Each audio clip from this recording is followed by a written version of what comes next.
আমাকে একজন সাংবাদিক ফোন করে জানালো যে সেনা সদরের সমস্ত পলিটিক্যাল পার্টির লিডাররা যাচ্ছেন, আপনারা খবর পেয়েছেন কি না?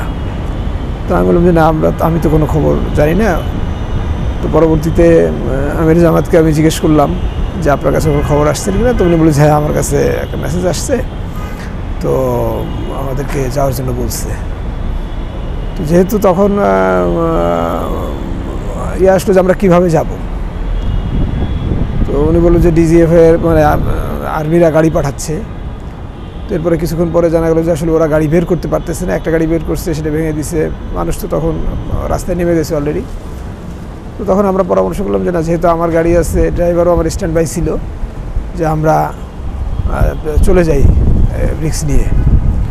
আর যেহেতু আমরা আন্দোলনের পক্ষে, সুতরাং রাস্তাঘাটে আমাদের সমস্যা হবে না আশা করি।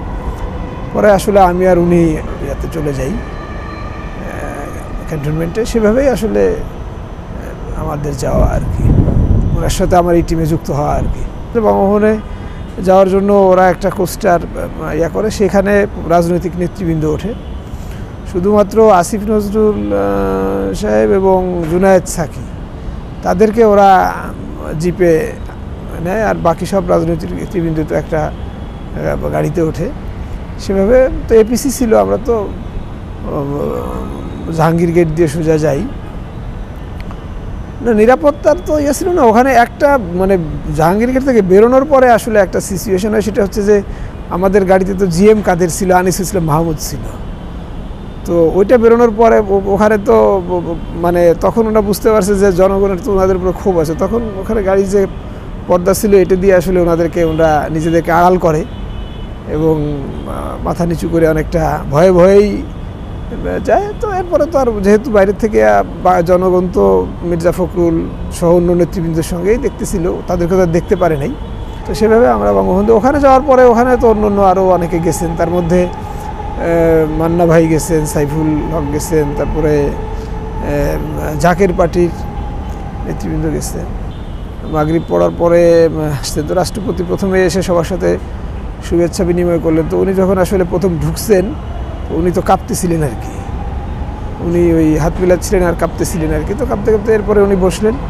সেখানে 3 বাহিনী প্রধান ছিল, ডিজিএফের ডিজি ছিলেন, খালেদা জিয়ার যে সামরিক উপদেষ্টা জেনারেল আকবর ছিলেন, ফজলে আকবর সাহেব ছিলেন।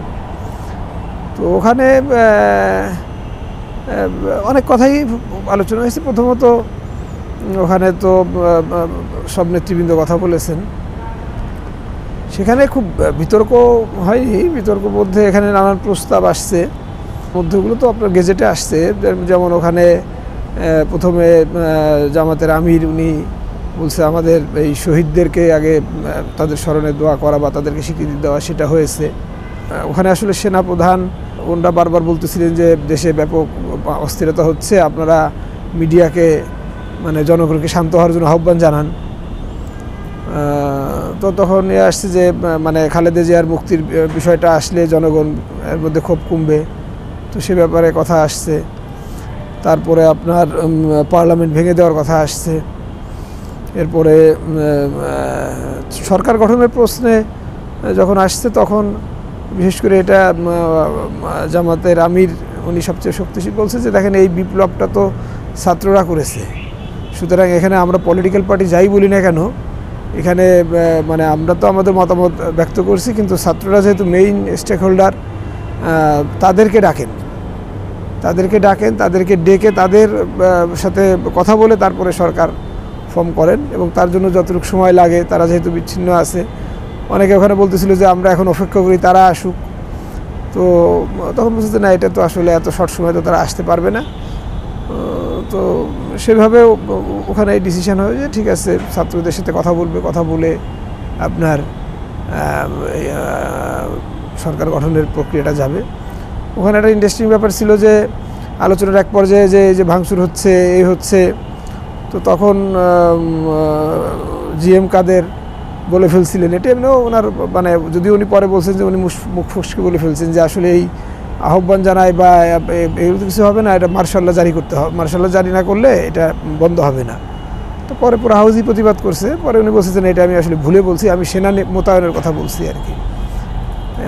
এই আবার কেউ কেউ নিবন্ধিত, শুধু নিবন্ধিত দলের প্রতিনিধিদেরকে নিয়ে সরকার গঠনের কথা বলছে। ওই সময় চরমুনায়ের যিনি উনি বলছেন এটা, যে নিবন্ধিত দলসমূহের নিয়ে সরকার গঠন করা যেতে পারে। ওরা ওখানে আরেকটা হয়েছিল যে ছাত্র প্রতিনিধি নাই, পরবর্তীতে 3 জন ছাত্রকে আসলে ঢুকানো হয়েছিল, যারা আসলে পরে আমরা দেখেছি যে আসলে ওরা রিয়েল সমন্বয়ক ছিল না। সেই তাদেরকে তারা অবশ্য আমাদের মিটিংয়ে এমনি বসতে তারা তো কথা বলে নাই, পরে তাদের সাথে আলাদা মিটিং হয়েছে। তার মানে সমন্বয়কদের কেউ ছিল না? না, ওই সমন্বয়ক নামে 3 জন, পরে শেষ মুহূর্তে এটা সম্ভবত জুনায়েদ সাকি, এটা আমরা স্টেটাসে বলছি, জুনায়েদ সাকির সে বারবার উঠে যাচ্ছিল এবং তার জুনায়েদ সাকির মাধ্যমে আমি দেখছি, যদিও জুনায়েদ সাকি সেটা পরে অস্বীকার করেছে, কিন্তু ওই সময় আমি যেটা দেখেছি জুনায়েদ সাকি তাদেরকে ঢুকাইছিল আর কি। আর ওখানে আর একটা ইয়া ছিল যে আপনার ভিতরে যখন বলা হচ্ছিল যে এখানে সবাই মিলে কিছু বলেন, তো ভিতরে আপনার জামাতের আমিরই প্রস্তাব করলেন যে না, আমরা বাহিরে যাই এবং যেহেতু মির্জা ফখরুল ভালো বলেন, তো আমরা সবাই একসাথে দাঁড়াই, মির্জা ফখরুল সব পার্টির পক্ষ থেকে উনি কথা বলুক। তো পরে আসলে বেরোয় আসার পরে আর ওইটা হয় নাই। তখন জামাতের আমির এবং ইসলামপন্থী দল আমরা একসাথে বলছে, আর মির্জা ফখরুল বা অন্যরা তো পরে আলাদা আলাদা বলছেন আর কি। না, ওখানে আসলে আমার কাছে যেটা খুব বেখাপ্পা লাগছে সেটা হচ্ছে যে যখন আমি সেনা সদরে দেখলাম যে জাতীয় পার্টিকে ডাকা হয়েছে, মুফতি ফয়জুল্লাহকে ডাকা হয়েছে, তো এদেরকে দেখলে তো মানুষেরও ক্ষিপ্ত হবে। তো তাদেরকে ডাকাটা তো আসলে মানে এটা মানে তাদেরকে কেন ডাকা হবে? তা তো মানে তারা তো মানে স্বঘোষিত দোসর বা মানে ফ্যাসিস্টের। এরপরে এরপরে আবার যখন বঙ্গভবনে দেখলাম যে আবার জাকের পার্টির মহাসচিব ওখানে আছে, অথচ অনেক মানে যারা আন্দোলন সংগ্রাম করছে এরকম অনেক পলিটিক্যাল পার্টির তো অনেকেই ছিল না, যদিও অনেকে জেলে টেলে ছিল এই সময় হয়তো বা। তো এগুলো আসলে খুব মানে নর্মাল ছিল না আর কি। এটা একটা ইয়ে ছিল। আর এতে বোঝা যায় যে আসলে এটা একটা মানে মানে এটা মানে ওই সময়ের সাথে মেলে না, সিচুয়েশনের সাথে মেলে না, যে এদেরকে দেখলে তো মানুষের মধ্যে আরও বেশি সন্দেহ তৈরি হবে যে মানে আমাদের এই বিজয়টাকে কি অন্যদিকে ডাইভার্ট করা হচ্ছে কিনা। তো ওই সময় আর এটাকে নিয়ে ওইভাবে কেউ ইয়া করেনি। শুধু ইসলামপন্থী দলগুলা মুফতি ফাইজুল্লাহর ব্যাপারে সেনা সদরেই অবজেকশন দেওয়ার কারণে উনি আর বঙ্গভবনে আসতে পারেন নাই, কিন্তু জাতীয় পার্টি বা জাকের পার্টি এদের ব্যাপারে আসলে ওই সময়ে ইয়া করা হয় নাই। আর আমরা বিশেষ করে আমাদের আমির ছিলেন, পরবর্তীতে আমাদের ওখানে হামিদুর রহমান আজাদ আমাদের অ্যাসিস্ট্যান্ট সেক্রেটারি জেনারেল, উনিও ওখানে উপস্থিত ছিলেন। তো ওখানে আমাদের ইয়েটা ছিল যে আমরা তো আসলে তখন নিজেরাই মানে নিষিদ্ধ ছিলাম, তো সেজন্য আর এই বিষয়ে হয়তো বা আমরা কোনো কথা বলিনি। এক পর্যায়ে যখন দেখলাম যে বিভিন্ন দল, বিশেষ করে যখন খালেদা জিয়ার মুক্তির প্রশ্ন আসলো, তারপরে অন্য কথা আসলো, তখন আমি এক পর্যায়ে আমির জামাতকে কানে কানে আমি বলছিলাম যে আমাদের নিবন্ধনের বিষয়টাও, তো উনি বলেন যে না, এটা এখন ইস্যু না, আমরা এখন জাতির যে ক্রাইসিসে আছে সেই বিষয়ে আমাদের কথা বলা উচিত। আমাদের তো আজকে ডাকছে মানে তো আমরা আমাদেরকে যদি নিষিদ্ধ মনে করতে তাহলে তারা আমাদের কাছকে, সুতরাং এটা এমনিই সময়ের ব্যবধানে এটা প্রজ্ঞাপন এগুলো এমনিই হয়ে যাবে, এটা নিয়ে এখন কথা বলার নেই। খালেদা জিয়ার মুক্তির প্রসঙ্গে আসলে অলমোস্ট সবাই বলছে, জামাতের আমিরও বলিষ্ঠভাবে বলছেন, বিএনপি তো বলছেনই, আসিফ নজরুল সাহেবও বলছেন, সবাই বলছে। খালেদা জিয়ার মুক্তির ব্যাপারে কারো কোনো দ্বিমত ছিল না। সব রাষ্ট্রপতি বলার চেষ্টা করছে যে এখন তো প্রধানমন্ত্রী নাই, তাহলে আমি কার সুপারিশে, তো ওইটা পরে বলছে যে না, এটা ইয়া হবে আপনার পরে কিভাবে করা যায় আইনের ইয়া দিয়ে ইয়া হবে আর কি। এটা মনে হচ্ছে যে রাষ্ট্রপতি একটু বিচলিত ছিল না, রাষ্ট্রপতি তো কাঁপতেছিল আসলে, উনি কাঁপতেছিলেন এবং উনি যখন একদম সবার সাথে ইয়া করে বসার পরে যখন আসলে ওনাকে মাননীয় রাষ্ট্রপতি হিসাবে সম্বোধন করা হয়েছে, তখন উনি বুঝছেন যে ওনার কোনো বিপদ নাই আর কি, ওনার কোনো বিপদ নেই, এটা ওনার ইয়া ছিল। আর একদম শেষে এসে আমাদের খালেদের উপদেষ্টা জেনারেল আকবর সাহেব উনি আয়নাঘরের প্রসঙ্গটা উনি বলছেন যে আয়নাঘরে অনেকে বন্দী আছে, এদেরকে আজকে রাত্রেই ছেড়ে দিতে হবে।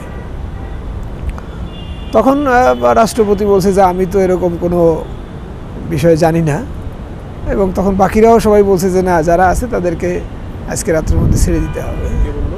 এটা খালেদা জিয়ার যে সামরিক উপদেষ্টা জেনারেল আকবর, ফজলে রাহি আকবর।